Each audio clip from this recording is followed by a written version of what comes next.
ನೀವು ರಿಯಲ್ ಲೈಫಲ್ಲಿ ದೆವ್ವ ನೋಡಿದ್ದೀರಾ? ನೋಡಿಲ್ಲ ಅಂದರೆ ಈ ವಿಡಿಯೋ ನೋಡೋದನ್ನ ಮಿಸ್ ಮಾಡಬೇಡಿ.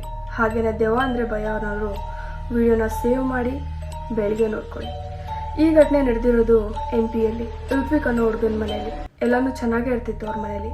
ಬಟ್ ರಾತ್ರಿ ಒಂದು 12 ಗಂಟೆ 1 ಗಂಟೆ ಆಗ್ತದಾಗೇ ಅವ್ರ ಮನೆ ಬ್ಯಾಕ್ ಸೈಡ್ ಅಂದರೆ ಇತ್ಲಿ ಸೈಡಿಂದ ಏನೋ ತುಂಬ ಕೆಟ್ಟದಾಗಿ ಸೌಂಡ್ ಬರೋಕ್ಕೆ ಶುರು ಆಗ್ತಾಯಿತ್ತು. ಅದು ಮನುಷ್ಯ ಪ್ರಾಣಿನ ಅನ್ನೋದೇ ಗೊತ್ತಾಗ್ತಾ ಇರಲಿಲ್ಲ. ಹೊರಗಡೆ ಹೋಗಿ ನೋಡೋ ಧೈರ್ಯನೂ ಇವ್ರು ಮಾಡೋಕ್ಕಾಗ್ತಿರ್ಲಿಲ್ಲ. ಯಾಕಂದರೆ ಒಂದೊಂದು ಸರಿ ಅದು 1 ಗಂಟೆಗೂ ಹೋಗ್ತಾಯಿತ್ತು, 3 ಗಂಟೆಗೂ ಹೋಗ್ತಾಯಿತ್ತು ಆ ಸೌಂಡು. ಅದಕ್ಕೋಸ್ಕರ ಅವ್ರ ಫ್ಯಾಮಿಲಿಯವರು ಡಿಸಿಷನ್ ಮಾಡ್ತಾರೆ, ಏನಿದೆ ಅಂತ ತಿಳ್ಕೊಳ್ಳೇಬೇಕು ಅಂತೇಳ್ಬಿಟ್ಟು CCTV ಕ್ಯಾಮ್ರಾನ ಮನೆ ಬ್ಯಾಕ್ ಸೈಡ್ಗೆ ಫಿಕ್ಸ್ ಮಾಡಿಸ್ತಾರೆ. ನೆಕ್ಸ್ಟ್ ಡೇ ಅಲ್ಲೇನು ಆಗ್ತಾಯಿತ್ತು ಅನ್ನೋದನ್ನ ಆ ರೆಕಾರ್ಡಿಂಗ್ ಓಪನ್ ಮಾಡಿ ನೋಡಿದಾಗ ಅವ್ರಿಗೂ ತುಂಬ ಆಶ್ಚರ್ಯ ಅನ್ನಿಸ್ತು. ತುಂಬಾ ಭಯ ಕೂಡ ಪಟ್ಕೊಂಡ್ರು. ವಿಡಿಯೋ ಕಂಟಿನ್ಯೂ ಮಾಡಿ, ಅವ್ರೇನು ನೋಡಿದ್ರು ನಿಮಗೂ ಗೊತ್ತಾಗುತ್ತೆ.